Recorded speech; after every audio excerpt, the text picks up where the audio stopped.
Hello everyone, and welcome back to the Art of Adaptation. So it's December, and that means one thing. For the next month and the prior week, we are going to be bombarded with Christmas specials 24 hours a day, every day, until we get to 2018. So with that in mind, I thought it might be fun to spend the next few weeks talking about Christmas stuff. Now on the one hand, not everything will be an adaptation in the strictest sense. But on the other hand, Christmas has kind of become its own genre. So when you take a pre-existing franchise and Christmas it up, I think you are doing an adaptation. So for the next few weeks, that's what we'll be going over. To start, I thought I would give myself a challenge. To do that, I decided to pick a property that is about as un-Christmassy as possible and work it into a Christmas special. But what to pick? That'll do. But first, some ground rules. Firstly, it can't just be set at Christmas incidentally. No cheating and just doing the Die Hard thing, awesome as Die Hard is. Secondly, it can't just be an anti-special. Cynical critiques of Christmas and its issues are important. But that'd be too easy. Just drop the Predator into a mall on Black Friday and boom, done. And lastly, it still has to work as a Predator story. We could just do a fun spoof by dropping the Predator into an otherwise normal Christmas special, but again, that's too easy. I'm not just going to do a parody of Predator with Christmas involved. So let's start with a quick understanding of Predator. The basic premise is that the titular Predator is an alien that hunts dangerous stuff for sport. Like the Most Dangerous Game, but with space stuff. So typically, a predator picks an area embroiled in conflict and hunts the people fighting there. We've seen the Predator in movies, comics, games, and more. It even ended up in a crossover series with the Alien. The irony of the series, at least with the movies, is that the quality is mostly impacted by all the characters who aren't the Predator. Awesome as the Predator is, it's just the antagonist for the movies. So we end up following and theoretically caring about all the non-Predator characters. So to make an interesting Predator story, we have to make sure the human element is interesting. This is why we have the conspiracy subplot in the first Predator. It makes Dutch and Company more likable and gives Dylan something approximating an arc. Now, I'm not sure exactly what medium I'm shooting for here, so I'm not going to get too into structural specifics. Instead, I just want to focus on themes and specific narrative beats. So first, we need to pick a setting. So my first thought was to set it in a mall on Black Friday, but like I said, too easy. Then I thought maybe set it in a small town following a soldier returning home from Christmas. But then I thought of a setting that just screams Christmas. World War I. Yeah, the one with all the trench foot and chemical warfare and influenza that all added up to nothing. So, okay, a historical event that was basically a giant meat grinder that killed millions and directly led to the rise of both Stalin and Hitler isn't exactly in the spirit of the season. But the Western Front did see one of the most amazing events in modern history. You see, in 1914, British, French, and German troops agreed to a ceasefire in honor of Christmas Day. But the two sides didn't just stay in their trenches and enjoy the peace and quiet. Instead, they met out in no man's land and celebrated together. So my idea is to set a Predator story in the days leading up to Christmas in 1914. We can follow a small squad of Entente soldiers. On the one hand, I think it would be worth following the Central Powers as we rarely see the First World War from their perspective. But on the other hand, by following Entente soldiers, we can address an issue of modern storytelling. Nowadays, there's an increasing call for diverse representation in media, and that can be a problem in historical dramas. The far-flung nature of the British Empire means that during the two world wars, Britain was able to draw on an extremely diverse pool of troops, from everywhere from India to Canada. Now, hooray, this means we can have a cast of characters who aren't all white, but that does mean we carry in a bunch of troubling historical context about colonialism. Yeah, World War I really is depressing no matter how you look at it. Now, I feel the typical choice would be to just pretend this context doesn't exist. But that could end with the non-white characters feeling token, and turns cultural diversity into an item on a checklist rather than a significant force in world history. Instead, I think it would be smart to put the cultural conflict in the forefront and use the dynamics between the various cultural groups as a basic outline for the dynamics between the characters. This is actually similar to a technique the Predator movies have used in the past. The movies use well-known character archetypes to form the dynamics for our team. The first had a typical squad of 80s soldiers, the second movie had an urban cop dramas cast, and Predators had some modern, gritty anti-heroes. Even AVP had the requisite explorers, archaeologists, and corporate douchebags needed for a trip to newly discovered ruins. Now, with my plan, we need to be a little more nuanced than with the previous movies. You see, when the characters are too broadly drawn in the previous movies, they're boring. But if that's done in our Christmas special, they could easily slip into uncomfortable stereotype territory. So caution is advised. Now to start the story proper.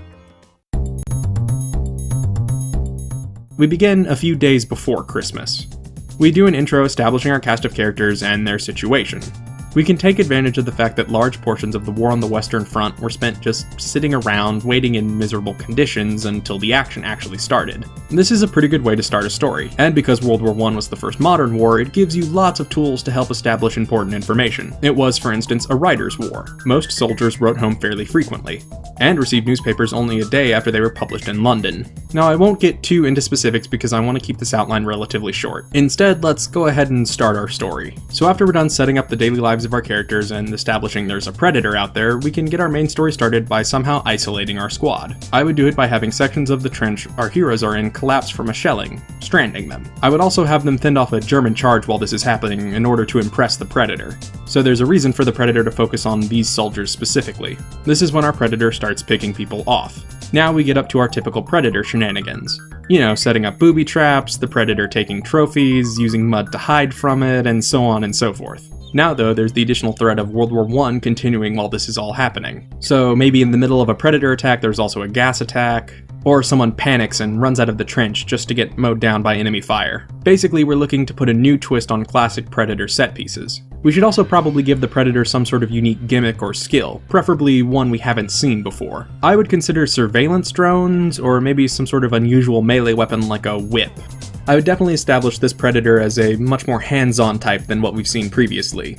A sort of Predator CQC specialist, you know, to complement the claustrophobic environment of the trench. I would also make sure we establish a specific German soldier, like say an elite sniper, who we don't see but we hear about and our characters have to consider in their plans. Our penultimate action set piece would be our heroes attempting to escape through no man's land on Christmas Eve. Taking advantage of the mud disguise our characters already figured out, our surviving heroes try to make it to another stretch of trench and reinforcements. This would also likely be the point where we whittle our team down to just our main character. Anyway, our main character manages to get to safety and get some sleep before Christmas Day arrives.